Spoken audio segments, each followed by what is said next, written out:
అరే మింకి పిచ్చుకని వచ్చావా? ఇలా చూడు, ఇదే ఆ గుంట. దీని లోపలే సోను పావురం కొడుకు ఇరుక్కున్నాడు.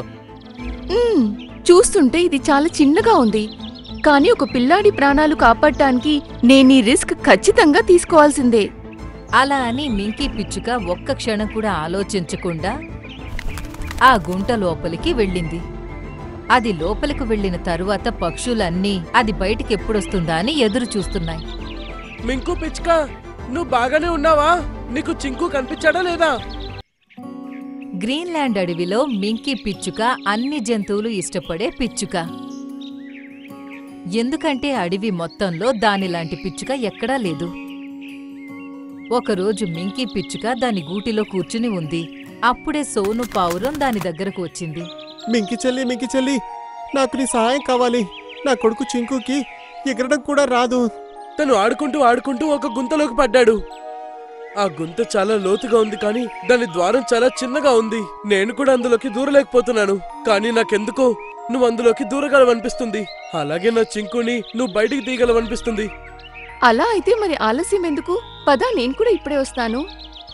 మింకీ పిచ్చుక సోను పావురంతో కలిసి వెళుతూ ఒక చోటికి చేరుకున్నాయి. ఒకచోట నేల మీద ఒక చిన్న గుంట కనిపించింది. దాని దగ్గరే ఇంకా అన్ని పక్షులు కూడా కూర్చుని ఉన్నాయి. అరే మింకి పిచ్చుకని వచ్చావా? ఇలా చూడు, ఇదే ఆ గుంట. దీని లోపలే సోను పావురం కొడుకు ఇరుక్కున్నాడు. చూస్తుంటే ఇది చాలా చిన్నగా ఉంది, కానీ ఒక పిల్లాడి ప్రాణాలు కాపాడటానికి నేను ఈ రిస్క్ ఖచ్చితంగా తీసుకోవాల్సిందే. అలా అని మింకీ పిచ్చుక ఒక్క క్షణం కూడా ఆలోచించకుండా ఆ గుంట లోపలికి వెళ్ళింది. అది లోపలికి వెళ్లిన తరువాత పక్షులన్నీ అది బయటికెప్పుడొస్తుందా అని ఎదురు చూస్తున్నాయి. మింకు పిచ్చుక, నువ్వు బాగానే ఉన్నావా? నీకు చింకు కనిపించాడా లేదా? ఈ ప్రశ్నకి లోపల నుండి ఎలాంటి సమాధానం రాలేదు. అప్పుడు పక్షులన్నీ గుంట దగ్గరకు వచ్చాయి. అప్పుడే మింకీ పిచ్చుక ఆ గుంటలో నుండి బయటకొచ్చింది. అన్నింటికీ చింకు దాని కాళ్లకు వేలాడి ఉండడం కనిపించింది. ఆహా, మింకీ పిచ్చుక తన ప్రాణాలని కూడా లెక్క చేయకుండా నా కొడుకుని కాపాడింది. ఇది చాలా గర్వపడాల్సిన విషయం. ఎప్పుడైనా నేనెవరికైనా సహాయం చేస్తే నాకు చాలా సంతోషంగా ఉంటుంది. ఇలానే మింకీ పిచ్చుక అడవిలో ఉన్న వాటికి సహాయం చేస్తూ ఉండేది. కాని ఒకరోజు అనుకోకుండా మింకీ పిచ్చుక అనారోగ్యానికి గురైంది. నాకేమవుతుంది? దాని అరుపులు ఏడుపులు విని చుట్టుపక్కలున్న పక్షులు ఇంకా జంతువులు అక్కడికి చేరుకున్నాయి. అరే మింకీ పిచ్చుక, ఏమైంది నీకు? నా కడుపులో చాలా నొప్పిగా ఉంది, చాలా అంటే చాలా. సరే, నువ్వేమీ కంగారు పడకు. నేను ఇప్పుడే డాక్టర్ కొత్తని తీసుకొని వస్తాను. కాసేపటి తర్వాత సోను పావురం డాక్టర్ కోతిని పిలుచుకొచ్చింది. అరే మింకీ పిచ్చుక, నాకు అర్థం కావడం లేదు. నీకు ఎలా చెప్పను, ఇంకా ఏం చెప్పను? అరే ఏమైందో చెప్పు ముందు. ఇంతకీ ఏమైంది? నువ్వు ఎందుకంత కంగారు పడుతున్నావో? మింకీ పిచ్చుక అందరికి సహాయం చేస్తుంది. మేము కూడా తన కష్టం దూరం చేయడానికి మా పూర్తి కృషి చేస్తాము. మింకీ పిచ్చుకకి స్టమక్ ఇన్ఫెక్షన్ అయింది. ఒకవేళ సాయంత్రంలోపు తను నీలం యాపిల్ తినకపోతే తను చనిపోయే అవకాశం ఉంది. ఈ మాట విని అన్నీ ఆశ్చర్యపోయాయి. అలాగే మింకీ పిచ్చుక కూడా చాలా కంగారు పడిపోయింది.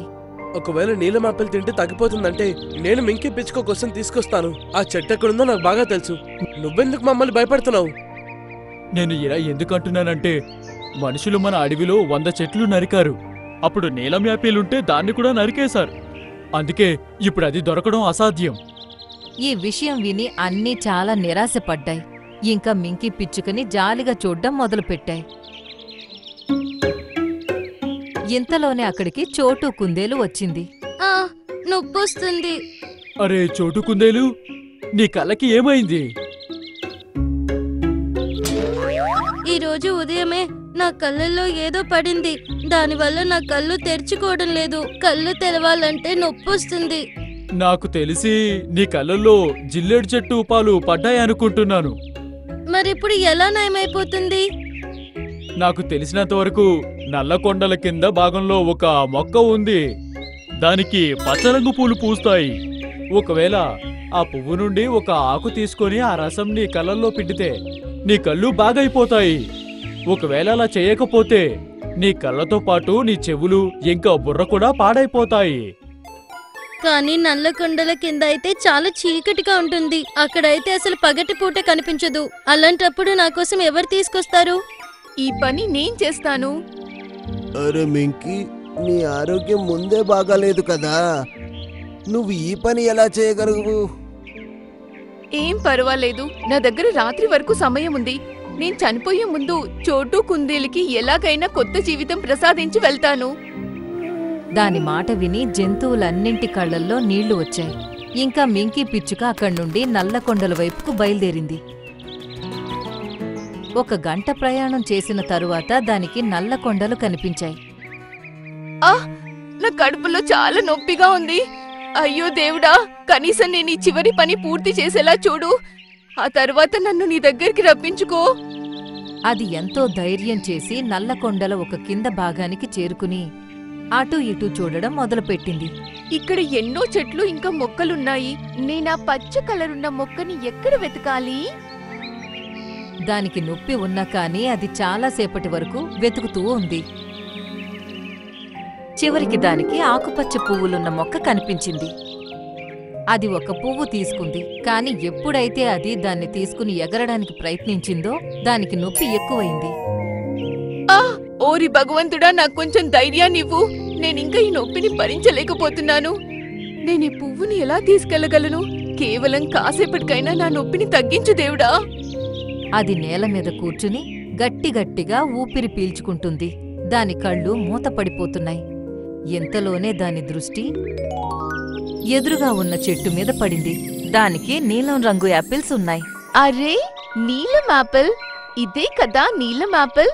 డాక్టర్ కోతి తినమని చెప్పింది ఈ నీలం యాపిల్లే కదా? ఇంకా అది కాస్త ధైర్యం చేసి ఎగురుకుంటూ వెళ్లి చెట్టు మీద కూర్చుంది. అది నీలం యాపిల్ని 2-3 సార్లు కొరికి మంచిగా నమిలేసి తినింది. అది తిన్న వెంటనే దాని నొప్పి మాయమైపోయింది. అరే వా, నాకు పూర్తిగా నయమైపోయింది. నీకు చాలా ధన్యవాదాలు. ఇంకా ఇప్పుడు అది పువ్వును తీసుకుని హుషారుగా ఆకాశంలోకి ఎగిరిపోయింది. కాసేపు ఎగిరిన తరువాత అది తిరిగి ఆ చెట్టు దగ్గరకు చేరుకుంది. చోటు కుందేలు ఇంకా నొప్పితో బాధపడుతూనే ఉంది. నొప్పి బాగా వస్తుంది. ఆహా, మింకీ పిచ్చుక తను ఇచ్చిన మాటను నెరవేర్చుకుంది. తను వచ్చేసింది. డాక్టర్ కోతి మింకీ పిచ్చుకు దగ్గర్నుంచి ఆ పువ్వును తీసుకుంది. తరువాత దాని రసాన్ని చోటు కుందేలు కళ్లల్లో పిండింది. దాని రసం కళ్లల్లో పడిన వెంటనే దాని కళ్ళు తెరుచుకున్నాయి. దానికి పూర్తిగా నయమైపోయింది. అరే వా, నా కళ్ళు ఇప్పుడు పూర్తిగా నయమైపోయింది. మింకీ పిచ్చుక, నీకు చాలా ధన్యవాదాలు. మింకీ పిచ్చుక, ఇప్పుడు నీ కడుపు నొప్పి ఎలా ఉంది? చూస్తుంటే నీకు బాగైందనిపిస్తుంది. అరే, ఏం జరిగిందంటే నేను చోటు కుందేలు కోసం ఆ పువ్వు తీసుకురావడానికి వెళ్ళినప్పుడు అప్పుడే నాకు ఆ నీలం యాపిల్ దగ్గర ఒక చెట్టు కూడా కనిపించింది. ఇంకా నేను దాన్ని తినేశాను. అద్భుతం, అద్భుతం! ఇది విన్న జంతువులన్నీ సంతోషంతో ఎగురుతున్నాయి. ఆ తర్వాత డాక్టర్ కోతి ఇలా అంది. మింకీ పిచ్చుక చోటు కుందేలు ప్రాణం కాపాడడానికి వెళ్ళింది. అందుకే దేవుడు తన సమస్య కూడా దూరం చేశారు. అవును, బాగా చెప్పావు.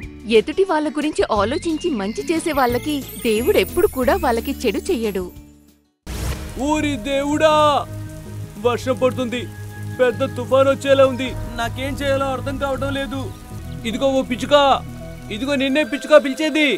దాని గొంతు విని పిచ్చుక తలుపు తెరుచుకుని బయటికి వచ్చింది. పిచ్చుక, నన్ను కూడా మీ ఇంట్లోకి రానివ్వు. నా గూడు కొట్టుకుపోయింది. అలాగే నాకు ఆరోగ్యం కూడా బాగోలేదు. ఓ, నువ్వు నాకు ఏం చేశావని నేను నీకు సహాయం చేయాలో చెప్పు కాస్త. డ్రీమ్లాండ్ అడవిలో ఒక కాకి నివసిస్తూ ఉండేది. అది జీవితాన్ని గడిపే విధానం మిగిలిన పక్షుల కన్నా భిన్నంగా ఉండేది. పిచ్చి జంతువులు రోజు గంటల తరబడి కష్టపడి ఆహారం కోసం వెతుకుతాయి. అలాగే కష్టపడి వాటిని ఇంటికి తీసుకొని వస్తాయి. కష్టపడి ఆహారం కోసం వెతుకుతాయి. కానీ నా లెక్క అందరికన్నా వేరే ఉంటుంది. పిచ్చుక ఒక పండుని ఎంతో కష్టపడుతూ దాని కాళ్లతో పట్టుకుని అది గూటికి తీసుకురావడం ఆ కాకి చూసింది. అరే పిచ్చుక, ఈ రోజు నువ్వు రావడానికి చాలా ఆలస్యమైంది. ఎందుకని? నేను ఎప్పటి నుండో నీకోసం ఎదురు చూస్తున్నా. తప్పకుండా నా ఆహారం దొంగతనం చేయాలనుకోనుంటావు, అందుకే నా కోసం ఎదురు చూస్తున్నావేమో. అరే అలాంటిదేమి లేదులే. ఇందాక మీ చిన్న తమ్ముడు నీ గుడి దగ్గరికి వచ్చి వెళ్ళాడు. తను చాలా ఏడుస్తున్నాడు. ఏంటి, నా తమ్ముడు ఏడ్చుకుంటూ వచ్చాడా? నువ్వు అడగలేదా తనెందుకు ఏడుస్తూ వచ్చాడో అని? నేను చాలాసార్లు అడిగాను. తర్వాత తను చెప్పాడు మీ అమ్మవి 2 రెక్కలు విరిగిపోయాయి అని. అలాగే అప్పుడు తను చివరి ఊపిరి పీల్చుకుంటుంది అని. ఏమన్నావు నువ్వు? మా అమ్మ చివరిసారిగా ఊపిరి పీల్చుకుంటోందా? ఈ మాట విని పిచ్చుకకి షాక్ తగిలినట్టు అయింది. దాని కళ్ళల్లో నీళ్లు నింపుకుని వెంటనే అక్కడి నుండి ఎగిరిపోయింది. దీన్నే అంటారు ఎటువంటి కష్టము లేకుండా ఆహారం తినడము అని. అలా అంటూ కాకి పిచ్చుక గూటి దగ్గరికి వెళ్లి అందులో ఉన్న యాపిల్ని ఆస్వాదిస్తూ తినడం మొదలుపెట్టింది. వా, చాలా బాగుంది. ఒకవేళ కష్టపడి తినుంటే ఎంత బాగుండేది కాదేమో. అది సగం యాపిల్ ఆనందంగా తిని ఇంకా మిగిలిందేమో నేల మీద పడేసింది. భోజనం అయిపోయింది, ఇక కాసేపు ఆనందంతో గడపాలి. ఇలా అంటూ అది రెక్కలు విప్పి గాల్లోకి ఎగిరింది. ఇలాగే అది తన తెలివితేటలతో అడవిలో ఉన్న జంతువుల్ని మోసం చేసేది. ఇదే అడవిలో ఒక కష్టపడే చీమ కూడా ఉండేది. ప్రస్తుతం కాకి నవ్వుకుంటూ ఒక చెట్టు కొమ్మ మీద కూర్చొని అలాగే ఆ చీమను చూస్తూ ఉంది.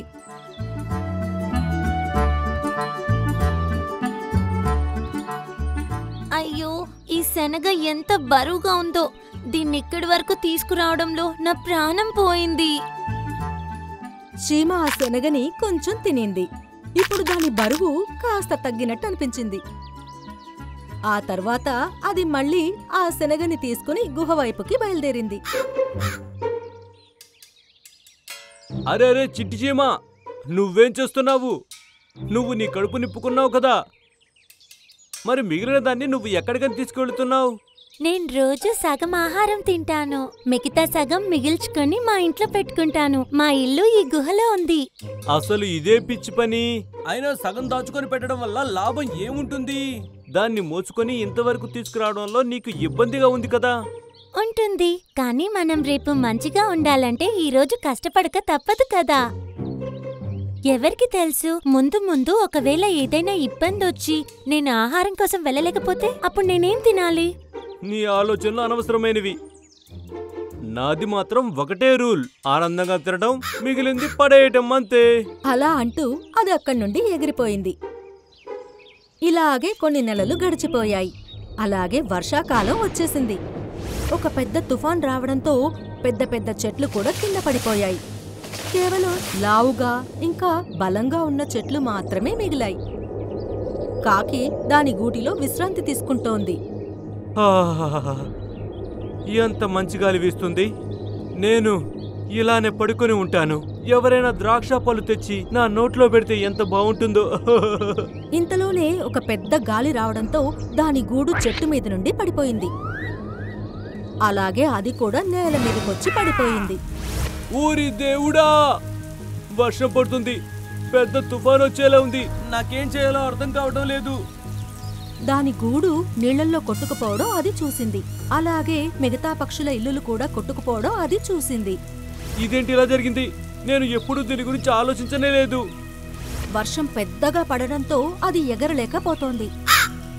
ఎదురుగాలి వేయడంతో అది ముందుకు వెళ్ళలేకపోతోంది. ఎంత ప్రయత్నించినా వెనక్కి వెళ్ళిపోతోంది.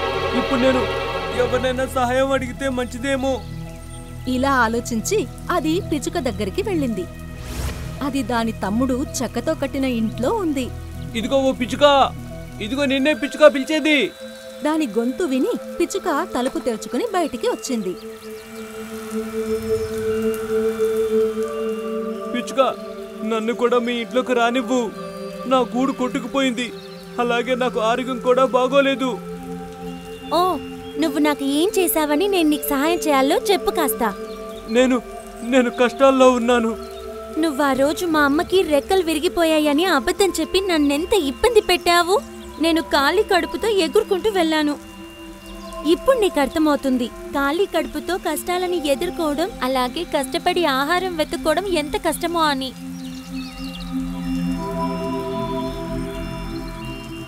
అలా అంటూ అది కాకి మొహం మీదే తలుపు వేసేసింది. ఇప్పుడు కాకికి అర్థమైంది తను చేసిన తప్పేంటో. నేను మంచి పనులు చేయలేదు, అలాగే నా స్వభావం కూడా మంచిగా లేదు, అందుకే నాకెవరూ సహాయం చేయడం లేదు. ఇలా ఆలోచిస్తూ అది అక్కడి నుండి ముందుకు వెళ్ళింది. అది ఆ చీమ దాని గుహ బయట నించుని ఉండడం చూసింది. దాని చేతిలో ఒక చెట్టు ఆకు ఉంది. అరే చీమా, నువ్వేం చేస్తున్నావు? నా గుహలో నేనెన్నో రోజుల నుండి దాచుకున్న ఆహారం ఉంది. ఈ నీళ్లు కూడా నా గుహ వైపే వస్తున్నాయి. అందుకే ఈ ఆకు సహాయంతో ఈ నీళ్ళని నా గుహ వైపుకు వెళ్లకుండా ఆపుతున్నాను. నేను కూడా మీతో పాటు గుహలో ఉండొచ్చా చీమా? తప్పకుండా మీరుండొచ్చన్నా. లోపల నేను చాలా ఆహారం నిల్వ ఉంచాను. వాటి సహాయంతో నువ్వు కొన్ని రోజుల వరకు గుహ నుండి బయటకు వెళ్లకుండా సంతోషంగా గుహలోనే ఉండొచ్చు. నేనెలాగో ఈ తుఫాన్ తగ్గేంత వరకు ఇలాగే ఈ నీళ్ళని లోపలికి వెళ్లకుండా ఆపటానికి ఇలానే నిల్చొనుంటాను.